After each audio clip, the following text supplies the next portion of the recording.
Hola exploradores. Hoy iniciamos una serie de pequeños vídeos sobre un curso de iniciación a la inteligencia artificial con el que seguro aprenderás mucho. Este curso lo ofrece LinkedIn Learning, plataforma educativa de pago a la que puedes acceder desde tu perfil de LinkedIn. Sin embargo, este curso es totalmente gratuito, por lo que puedes acceder también directamente en su plataforma o bien visualizando nuestros vídeos. Lo que aquí te ofrecemos es el curso estructurado en 10 diferentes temas y con posibilidad de visualizarlo en varios idiomas a través de subtítulos. La propiedad y los derechos de este curso gratuito son de LinkedIn. Hoy en día los informáticos son solo una pequeña parte de las personas que trabajan en inteligencia artificial. La mayoría de las personas que trabajan esta ciencia son gerentes de proyectos, gerentes de productos, directores y ejecutivos o amantes de esta temática, gente como tú. Este curso te ayudará a comprender los conceptos clave de la inteligencia artificial. Verás cómo puede mejorar los productos de tu empresa o simplemente tu vida o tu carrera. La inteligencia artificial existe desde hace más de medio siglo. Incluso con sus grandes avances, las ideas centrales en el aprendizaje automático y las redes neuronales siguen siendo accesibles. Veamos primero qué implica que un sistema muestre inteligencia. Luego aprende algoritmos y técnicas involucradas en el aprendizaje automático, las redes neuronales artificiales y el aprendizaje profundo. Una vez simplificada, la inteligencia artificial se parece menos a la magia y más a un nuevo y emocionante conjunto de herramientas tecnológicas. Estos serán los objetivos del aprendizaje. Enumerar las diferencias entre los sistemas simbólicos y el aprendizaje automático. Identificar desafíos en el procesamiento del lenguaje natural. Definir los distintos tipos de aprendizaje automático. Explicar la importancia de los algoritmos en el aprendizaje automático. Determinar las condiciones en las que es apropiado el uso de la inteligencia artificial. Revisar las diferencias entre la inteligencia artificial y el aprendizaje automático que afectan las decisiones comerciales. Con todas estas pautas, tan solo nos queda indicarte cómo se estructurará el contenido del curso. En cada vídeo se tratarán uno de estos temas. ¿Qué es la inteligencia artificial? El auge del aprendizaje automático. Sistemas comunes de inteligencia artificial. Aprendiendo de los datos. Identificar patrones. Algoritmos de aprendizaje automático. Ajustando los algoritmos. Redes neuronales artificiales. Mejorar la precisión. ¿A dónde ir desde aquí? Recuerda activar los subtítulos si lo consideras necesario, ya está todo listo para comenzar.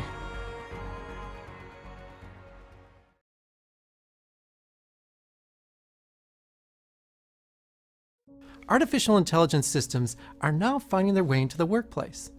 These systems can discover new pharmaceuticals, recommend products, detect fraud, and much more. This course will give you a high-level overview of artificial intelligence concepts and technology. You'll see what it means for systems to be intelligent, then discover some widely used machine learning algorithms and artificial neural networks. Many of those who interact with these systems will be people just like you, people in business, entrepreneurs, managers, or students.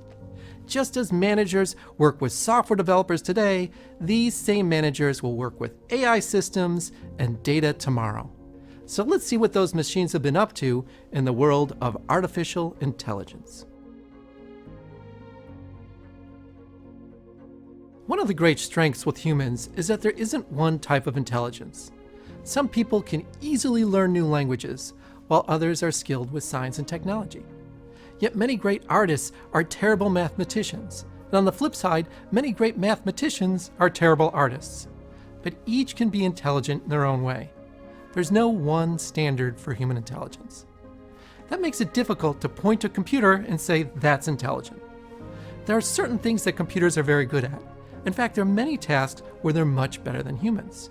It was just a few years after the first AI workshop in 1956 that computer systems started beating humans at checkers. But no one said these systems were intelligent. Even those early computers could thrive in a world of set rules and patterns.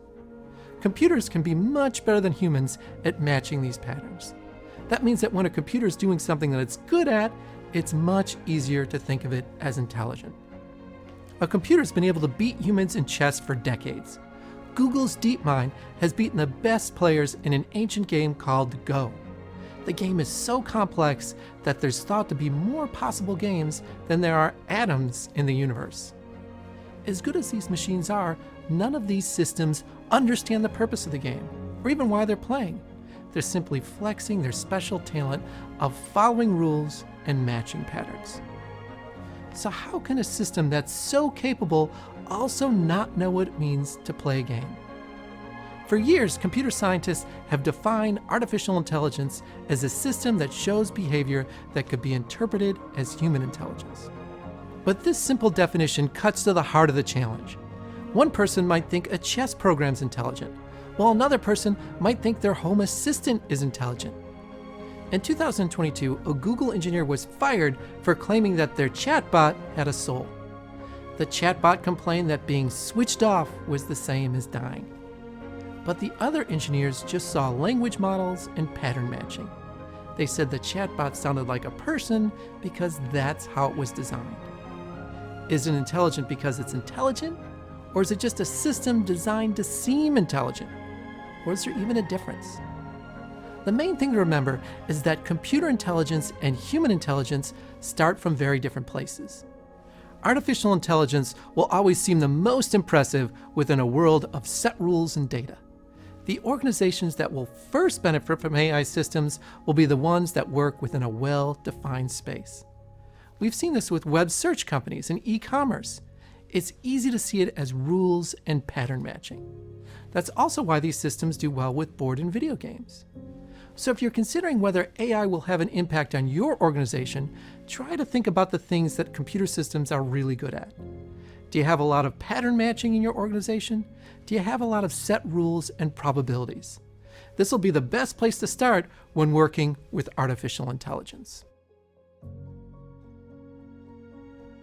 In 1956, computer scientists Alan Newell and Herbert A. Simon created a program they called the General Problem Solver. One of the key ideas of the General Problem Solver was what they called the physical symbol system hypothesis. They said that symbols were a big part of how we interact with the world. When you see a stop sign, you know how to stop for traffic. When you see the letter A, you know that the word will make a certain sound. When you see a sandwich, you might think of eating. They argued that if you could program a machine to connect these symbols, then it would be intelligent. But not everyone bought into this idea. If you program a car to stop at a sign, or if you teach a computer to respond to language, then it doesn't make the system intelligent. In 1980, the philosopher John Searle explained that sometimes systems can seem intelligent, but they're just mindlessly matching patterns. To explain, he created what he called the Chinese room argument. In the argument, you should imagine yourself in a windowless room with one mail slot on the door. You can only use this slot to communicate with the outside world. In the room, you have a phrase book on a desk and a bunch of Post-it notes with Chinese symbols on the floor. The book shows what response you should use with the note that comes through the slot.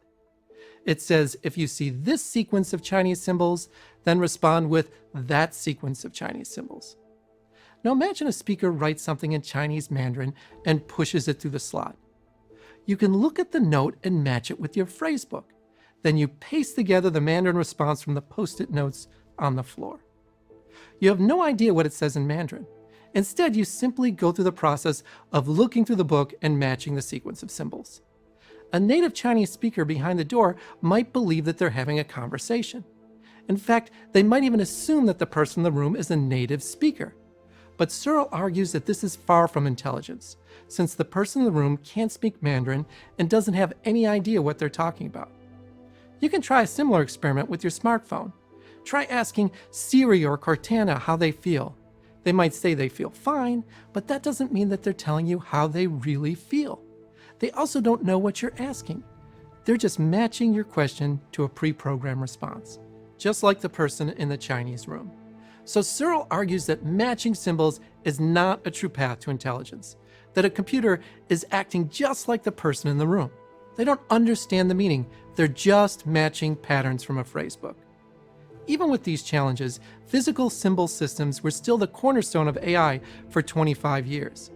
Yet in the end, programming all these matching patterns took up too much time. It was impossible to match all the symbols without running into an explosion of combinations.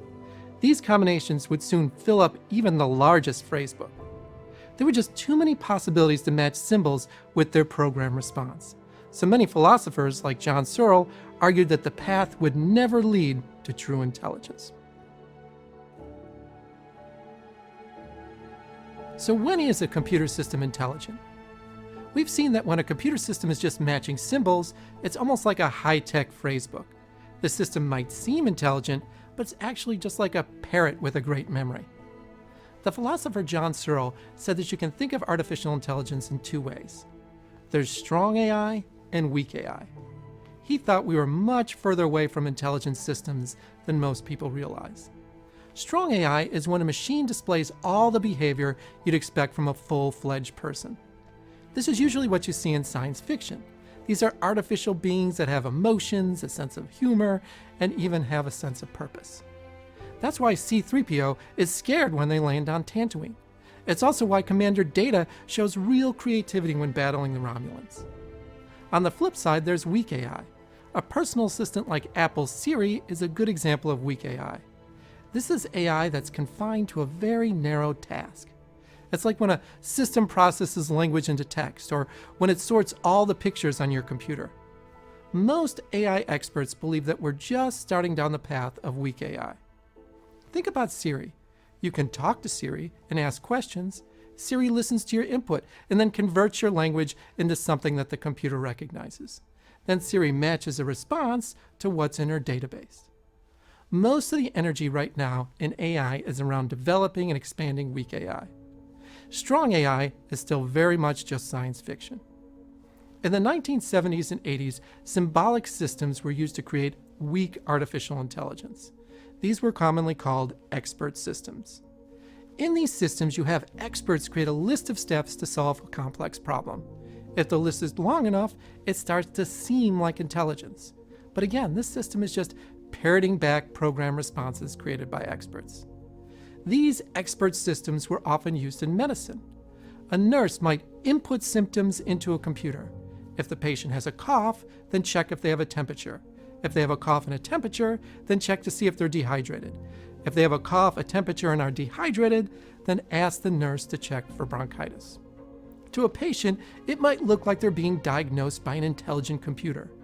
In reality, the program is just matching the symbols and patterns that an expert created to reach a diagnosis, just like the phrasebook in the Chinese room experiment. In the end, expert systems ran into the same problem as any other symbolic system. They would lead to explosions of combinations. There were just too many patterns to match. Think about all the different questions a doctor might ask to reach a diagnosis. Yet the symbolic systems approach was a key starting point for artificial intelligence. It's still used today. In fact, many experts still refer to it as GOFAI, or good old-fashioned AI.